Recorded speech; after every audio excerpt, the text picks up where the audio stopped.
যে অন্যায় করবে সে অন্যায়, তার বিরুদ্ধে দেশের প্রচলিত আইন আছে, কাজে আইন অনুযায়ী তার বিরুদ্ধে ব্যবস্থা হবে।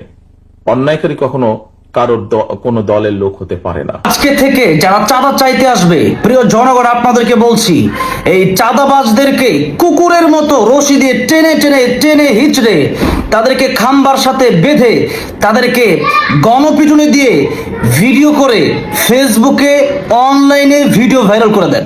সরকারকে আমরা বরাবর বলেছি, অন্যায়কারী যেই হোক আমরা প্রশ্রয় দেব না। কাজে সরকারের দায়িত্ব হচ্ছে জনগণের জানমালের নিরাপত্তা হেফাজত করা, নিরাপত্তা দেওয়া। সরকার কেন ব্যর্থ হচ্ছে? আপনারাই দেখলেন জনাব তারেক রহমান সাহেব, তিনি বলেছেন অন্তর্বর্তীকালীন সরকার চাঁদাবাজদের বিরুদ্ধে, খুনিদের বিরুদ্ধে কোনো ব্যবস্থা নিচ্ছেন না। তাহলে আমরা ধরে নিতে পারি বিগত সময়গুলোতে যে খুন, চাঁদা আর ধর্ষণ হয়েছে, যে জুলুমগুলো হচ্ছে, এর বিচার হচ্ছে না, এই জন্য ওই দেশে আজকের এই পরিস্থিতি আমাদেরকে দেখতে হচ্ছে। প্রিয় জনগণ, প্রিয় দেশবাসী, জনাব তারেক রহমান সাহেব কিন্তু আরেকটি কথা বলেছেন, কোনো চাঁদাবাজ, দুর্নীতিবাজদের সাথে দলের কোনো সম্পৃক্ততা নেই। তাহলে কেন বিএনপির নাম ভাঙিয়ে অথবা কোনো রাজনৈতিক দলের নাম ভাঙিয়ে চাঁদা তোলা হবে?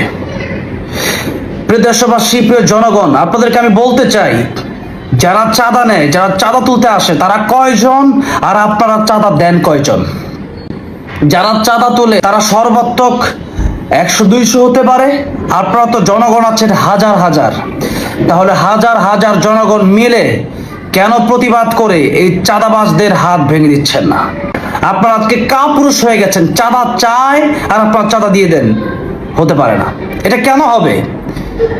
আজকে থেকে যারা চাঁদা চাইতে আসবে, প্রিয় জনগণ, আপনাদেরকে বলছি, এই চাঁদাবাজদেরকে কুকুরের মতো রশি দিয়ে টেনে টেনে টেনে হিচড়ে তাদেরকে খাম্বার সাথে বেঁধে তাদেরকে গণপিটুনি দিয়ে ভিডিও করে ফেসবুকে অনলাইনে ভিডিও ভাইরাল করে দেন। আপনারা হাজার হাজার মানুষ, 2-4 জন লোক চাঁদা চাইতে আসে, আশপাশের সমস্ত দোকানদাররা মিলে তাদেরকে কেন প্রতিহত করতে পারেন না? এটা আপনাদের দুর্বলতা। দেশের নেতারা চাঁদাবাজির বিরুদ্ধে, জনাব তারেক রহমান সাহেব চাঁদাবাজির বিরুদ্ধে বলেছেন, চাঁদাবাজদের সাথে বিএনপির দলের কোনো সম্পর্ক নাই। আজ থেকে দলীয়ভাবে হোক অথবা ব্যক্তি কেন্দ্রিক হোক, যারাই চাঁদা গ্রহণ করতে আসবে তাদেরকে প্রশাসনের হাতে তুলে দিন। আর সরকারকে বলবো, আপনি সেনাবাহিনী মোতায়েন করেন, আপনি র্যাব মোতায়েন করেন, আপনি প্রশাসন মোতায়েন করেন। এই বাংলাদেশ থেকে চাঁদা তুলতে বেশি সময় লাগবে না।